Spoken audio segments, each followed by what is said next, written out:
While everyone at the concert was happy, 8-year-old Lucy was crying in the corner because her sister Emma was on her deathbed at home. Lucy had come to the Elvis concert instead of the hospital because it was Emma's dying wish. But when Elvis noticed the little girl's tears, he would create not just a concert, but a miracle.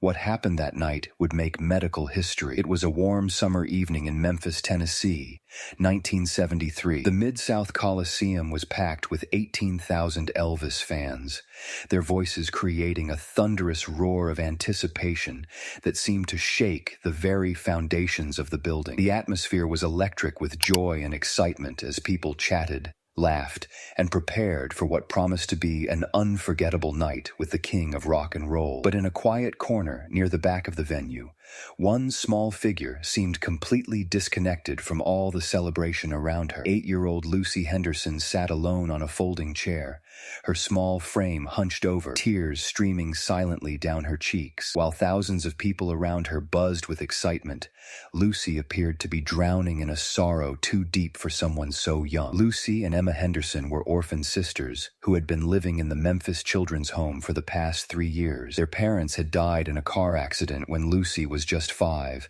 and Emma was 9, leaving the two girls with only each other in a world that had suddenly become cold and uncertain. Despite the tragedy that had torn their family apart, the sisters had found solace in one thing that connected them to happier times: Elvis Presley's music.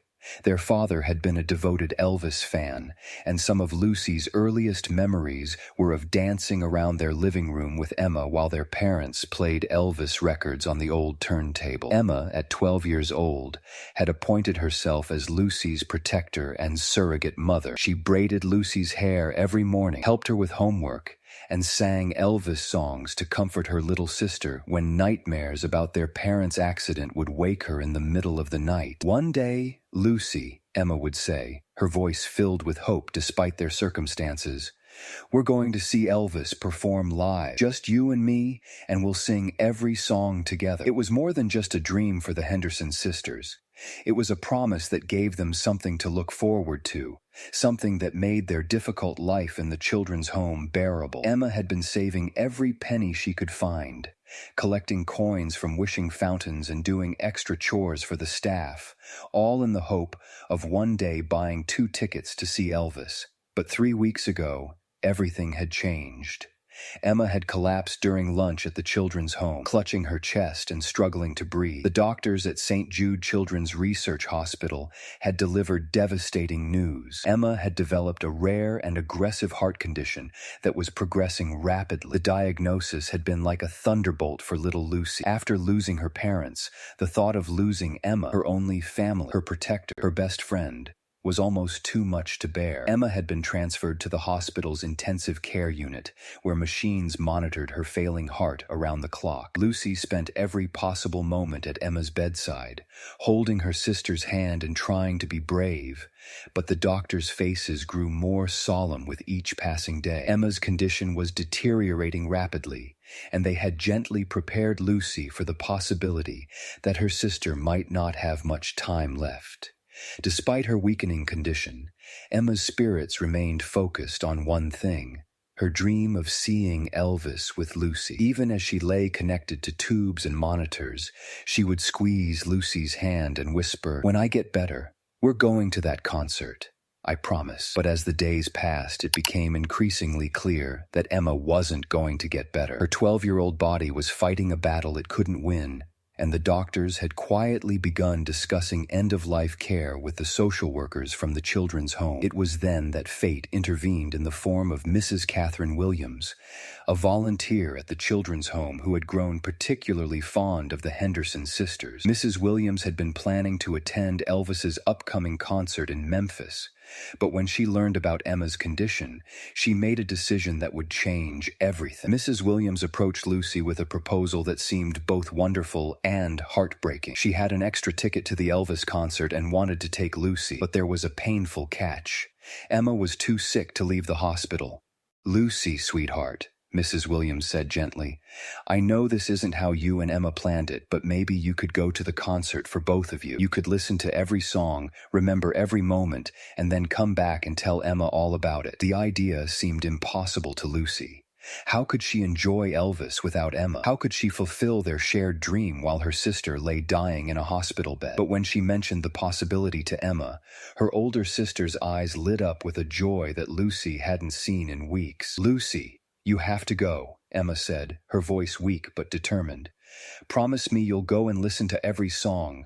Promise me you'll sing along for both of us. And promise me you'll remember everything so you can tell me about it." Lucy was torn between her desire to stay by Emma's side and her sister's desperate wish for her to attend the concert. Emma's condition had worsened significantly in recent days, and the doctors had privately told Mrs. Williams that Emma might not have more than a few days left. But Emma was insistent. "Lucy, this might be our only chance. Please, go for me. Go for both of us." The night of the concert arrived, and Lucy found herself facing the most difficult decision of her 8-year-old life. Emma had been having a particularly bad day. Her breathing was labored, her heart rate was irregular, and she had been drifting in and out of consciousness. Lucy didn't want to leave her sister's side, but Emma had used what little strength she had to make Lucy promise one more time that she would go to the concert. "I want you to hear 'Love Me Tender' for me," Emma whispered, barely audible. "That was Daddy's favorite song, remember? When Elvis sings it, I want you to close your eyes and remember how Daddy used to dance with us." Mrs. Williams gently took Lucy's hand and led her away from the hospital bed, both of them knowing that this might be the last time Lucy would see her sister alive. The drive to the Coliseum was silent, with Lucy staring out the window and fighting back tears. As they approached the venue, Mrs. Williams tried to encourage Lucy to be excited about the concert, but Lucy's heart remained heavy with worry about Emma. The thought of enjoying music while her sister was dying felt like a betrayal, even though she knew it was what Emma wanted. The Mid-South Coliseum was a spectacle of lights, music, and celebration. Thousands of Elvis fans streamed through the entrances, their excitement infectious and overwhelming. The energy was unlike anything Lucy had ever experienced, but instead of lifting her spirits, it only made her feel more isolated and sad. Mrs. Williams had secured seats relatively close to the stage, hoping that being near Elvis would help Lucy feel connected to the experience Emma had always dreamed of. But as they took their seats, and Lucy looked around at all the happy faces, the laughing families, and the groups of friends enjoying the evening together, she felt more alone than ever. While everyone around her chatted excitedly about Elvis's previous performances and speculated about the songs he might sing, Lucy sat quietly, her thoughts entirely focused on Emma lying in that hospital bed, connected to machines, possibly taking her final breaths while Lucy was here enjoying a concert. The opening act took the stage to enthusiastic applause, but Lucy barely noticed. She was thinking about Emma's labored breathing, about the way her sister's hand had felt so cold and weak,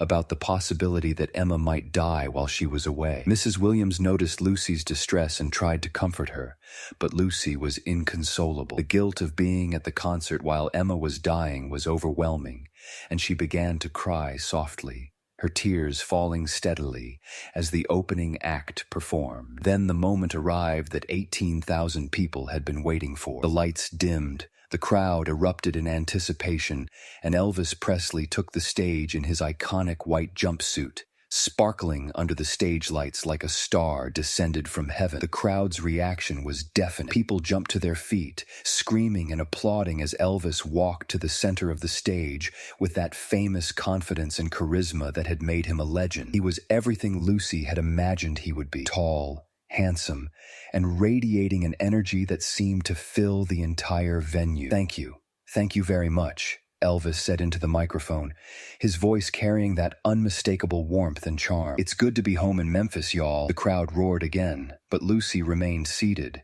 still crying quietly. This was the moment she and Emma had dreamed about for years, but experiencing it without her sister felt hollow and painful. Every song Elvis sang reminded Lucy of the times she and Emma had listened to Elvis records together, dancing and singing in their small room at the children's home. Elvis began his set with "That's All Right," and the entire venue became electric with energy. People danced in their seats, sang along to every word, and lost themselves in the magic of live performance. But for Lucy, each familiar melody was a reminder of Emma's absence, each note a painful echo of dreams that might never be fulfilled. Elvis Presley had performed for millions of people throughout his career, and he had developed an almost supernatural ability to read his audience. As he moved through his set list, his eyes scanned the crowd, connecting with fans and feeding off their energy. But during Love Me Tender, the very song Emma had specifically asked Lucy to listen to, Elvis's attention was drawn to something unusual. In the sea of excited, cheering faces, he spotted a small girl who was sitting, while everyone around her stood, crying while everyone around her celebrated. She appeared to be with an older woman who was trying to comfort her, but the child's sadness was so profound that it was visible even from the stage. Elvis had always had a special connection with children, and something about this little girl's obvious distress touched his heart deeply. He continued singing, but his eyes kept returning to Lucy, trying to understand what could make a child so sad at what should be a joyful event. As the song progressed, Elvis made a decision that would be talked about for years to come. Instead of moving to the other side of the stage as he usually did during this song, he walked directly to the area where Lucy was sitting and sang the remainder of Love Me Tender while looking directly at her. The people around Lucy began to notice Elvis's attention, and they started looking back and forth between the little girl and the king himself. Lucy, lost in her grief, didn't immediately realize that Elvis was singing to her. As Love Me Tender ended, Elvis did something he had never done before in his entire career. He set down his microphone, walked to the very edge of the stage, and gestured for Lucy to come closer. The crowd fell silent, sensing that something extraordinary was about to happen. Mrs. Williams gently encouraged Lucy to approach the stage, and slowly, reluctantly, Lucy made her way forward, still crying and looking utterly lost. Elvis knelt at the edge of the stage so he could be at eye level with Lucy, and when he spoke, his voice was gentle and filled with concern. "Hey there, sweetheart," Elvis said, his voice carrying clearly through the venue's sound system. "What's got you so sad tonight? This is supposed to be a happy time." Lucy looked up at Elvis through her tears, hardly believing that her hero was talking directly to her. For a moment, she couldn't speak, overwhelmed by both grief and amazement. "My sister Emma," Lucy finally managed to whisper, her voice barely audible but picked up by the microphones. "She's in the hospital. She's really sick, and she wanted to come see you so bad, but she couldn't." The crowd, listening to every word, began to understand the situation. Many people in the audience were moved to tears themselves as they realized what was happening. "What's your name, honey?" Elvis asked gently. "Lucy," she replied, wiping her eyes with the back of her small hand. "And your sister's name is Emma?" Lucy nodded, fresh tears flowing as she thought about Emma lying in that hospital bed. Elvis looked at Lucy for a long moment, then made a decision that would create one of the most touching moments in concert history. He stood up and addressed the entire audience. "Ladies and gentlemen," Elvis announced, his voice filled with emotion, "we have a very special situation here tonight. This little girl, Lucy, has a sister named Emma who's very sick in the hospital. Emma couldn't come to the concert tonight, but she wanted Lucy to be here for both of them." The crowd responded with a wave of sympathetic applause, but Elvis wasn't finished. "Now, I've been performing for a lot of years, and I've learned that music has a special kind of power. It can reach places that medicine sometimes can't touch, and it can carry love across any distance." Elvis looked down at Lucy again. "Lucy, I want you to help me with something very special. I want you to come up here on this stage with me, and we're going to sing a song for Emma, and I want you to believe, really believe, that wherever Emma is right now, she's going to hear every note." The crowd erupted in encouragement as Elvis helped Lucy onto the stage. She stood beside him, small and vulnerable in front of 18,000 people, but Elvis's presence seemed to give her strength. "What's Emma's favorite song?" Elvis asked her. "Love Me Tender," Lucy replied without hesitation. "She said it was Daddy's favorite too." "Then that's what we're going to sing," Elvis said with a smile. "But this time, we're going to sing it with all the love in our hearts, and we're going to send that love straight to Emma." What happened next defied explanation. As Elvis began to sing "Love Me Tender" with Lucy beside him, something extraordinary occurred. Lucy's voice, which had been barely a whisper moments before, grew stronger and clearer with each note. It was as if the act of singing for Emma was giving her a strength she didn't know she possessed. But that wasn't the most remarkable thing that happened. As Lucy sang with growing confidence and emotion, something seemed to shift in the very atmosphere of the Coliseum. The audience, normally enthusiastic and energetic, fell into a respectful, almost reverent silence. Many people later said they felt a presence in the building that night, something beyond the normal energy of a concert. Elvis himself seemed to sense it too. As he and Lucy sang together, his voice took on a quality that even his longtime musicians had never heard before.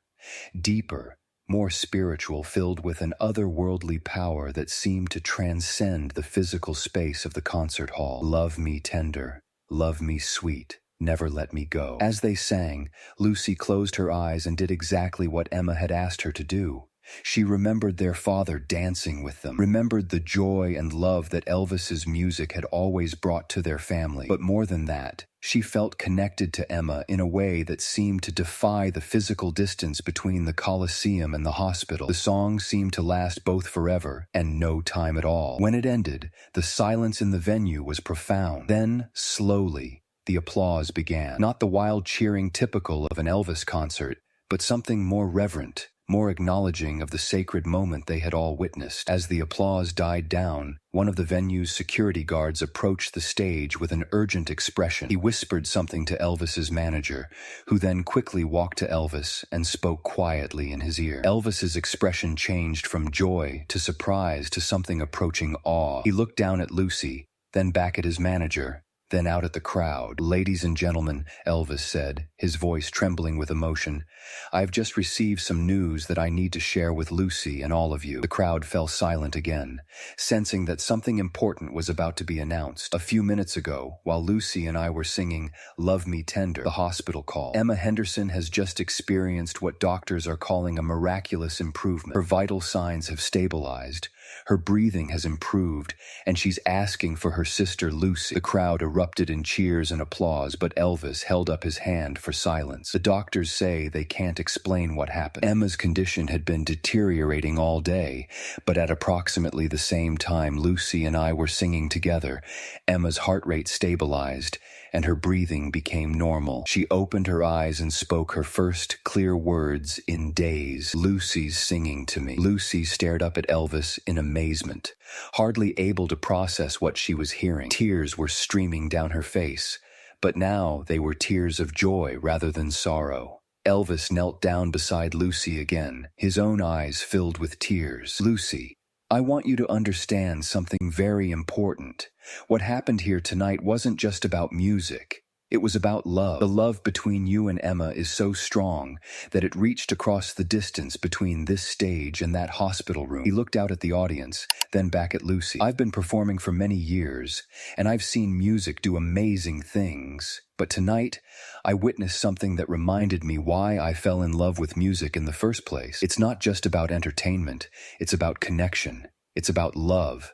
And sometimes, when the conditions are just right, it can create miracles." The crowd listened in respectful silence as Elvis continued. "Lucy, you didn't just sing for Emma tonight. You carried your love for her in every note, and somehow, some way, that love reached her and gave her the strength to fight back." Elvis stood and addressed the entire audience. "I want everyone here to remember this night, not because of anything I did, but because of what Lucy and Emma have shown us about the power of love and the magic that can happen when we open our hearts completely." He turned back to Lucy. "Sweetheart, we're going to get you to that hospital right now so you can see Emma. But before you go, I want to give you something." Elvis reached into his pocket and pulled out a small, silver cross on a chain, one of his personal pieces of jewelry that he rarely removed. He placed it around Lucy's neck and spoke quietly, so only she could hear. "This is very special to me, Lucy. It's been with me through some of my most important moments. I want you to have it. And I want you to promise me something." "What?" Lucy asked, her voice still shaky with emotion. "I want you to promise me that whenever you and Emma are apart, whenever one of you is scared or lonely, you'll remember this night. Remember that love is stronger than distance, stronger than sickness, and stronger than fear. Can you promise me that?" Lucy nodded solemnly, clutching the cross to her chest. "And one more thing," Elvis said with a smile. "When Emma is well enough, I want both of you to come to another concert as my special guests. Because tonight has shown me that some fans are more than fans. They're family." The crowd responded with another thunderous ovation as Elvis helped Lucy down from the stage. Mrs. Williams was waiting for her, tears streaming down her face, ready to rush Lucy to the hospital to see Emma. But before Lucy left, Elvis called out to her one more time.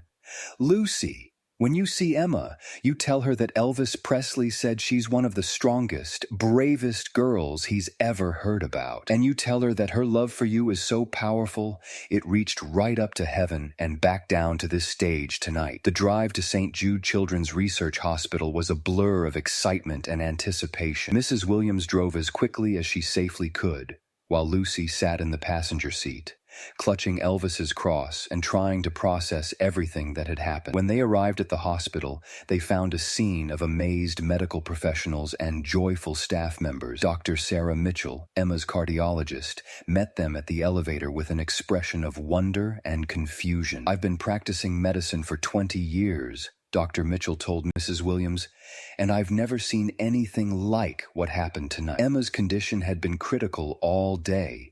We were prepared for the worst, but starting at approximately 9:47 p.m., her vital signs began to improve dramatically." As they walked toward Emma's room, Dr. Mitchell continued her explanation. "Her heart rate stabilized, her breathing became normal, and her blood pressure returned to healthy levels. We've run every test we can think of, and while she's still got a long recovery ahead of her, the immediate crisis has passed." Lucy barely heard the medical explanations.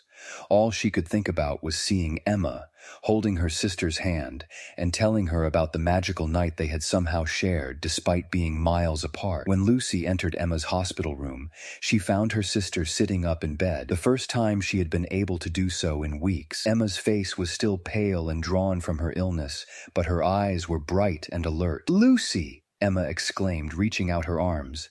"I heard you singing! I heard you singing with Elvis!" Lucy rushed to her sister's bedside and hugged her gently, afraid to squeeze too hard but desperate to hold her close. "Emma, you're okay," Lucy whispered, tears of joy streaming down her face. "You're really okay. Tell me everything," Emma said excitedly. "Tell me about Elvis. Tell me about the song. Tell me about everything." Lucy spent the next hour recounting every detail of the concert, from Elvis's first song to the moment he sang "Love Me Tender" with her. Emma listened with wonder, asking questions and making Lucy repeat certain parts of the story. "I felt it, Lucy," Emma said when Lucy finished her account. "When you were singing, I could feel you with me. It was like you were right here in the room, holding my hand and singing to me." Lucy showed Emma the silver cross that Elvis had given her, and Emma touched it reverently. "He said we're both invited to another concert when you're better," Lucy told her sister. "Really?" Emma's eyes lit up with joy. "Really? He said we're family now." Emma's recovery continued steadily over the following weeks.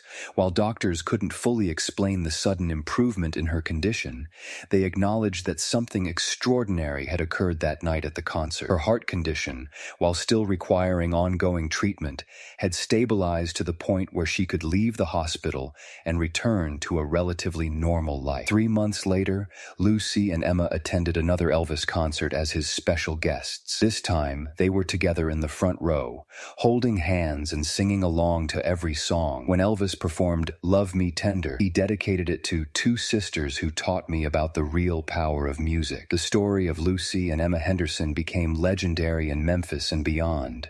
Medical professionals studied Emma's case, trying to understand how such a dramatic improvement could occur with no apparent medical intervention. Musicians and music therapists cited their story as evidence of music's healing power. But for Lucy and Emma, the explanation was simple. Love had found a way to bridge any distance, overcome any obstacle, and create a miracle that no one could fully understand, but everyone could believe in. The sisters grew up to become music therapists themselves, dedicating their lives to helping other children discover the healing power of music. They often told their patients about the night when love and music combined to create something that transcended medical science and touched the realm of the miraculous. And sometimes, late at night when they were working with particularly sick children, Lucy would reach for the silver cross she still wore around her neck and remember Elvis's words, "Love is stronger than distance, stronger than sickness, and stronger than fear." The concert that lasted 2 hours had created a miracle that lasted a lifetime, proving that when music is powered by love, anything, absolutely anything, is possible.